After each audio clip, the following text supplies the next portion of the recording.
Eins og við erum búin að tala í alveg frá því í haust að þá þessi vetur sem að líða núna, að hann búinn að vera erfiður. Við vissum að hann yrði krefjandi fyrir starfsemina og nú fer að sjá fyrir endan á þessu og við erum að klára þessa lagnavinnu og þessa tengiganga og þetta sem alveg upp við byggingarnar.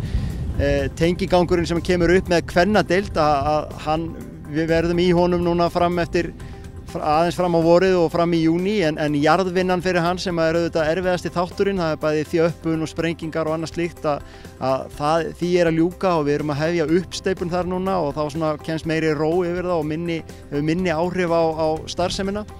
En við höldum auðvitað áfram með jarðvinnuna fyrir meðferðarkjarnann. En sú jarðvinna auðvitað fyrst og fremst þessar sprengingar sem 3 á dag og vonandi ekki mikil högg eða mikil truflun á starfsemina, það aðeins fjær húsunum. Þessi truflun við starfsemina og þetta sem alveg fyrir byggingarnar, þessu að ljúka núna, við erum á síðustu metrunum.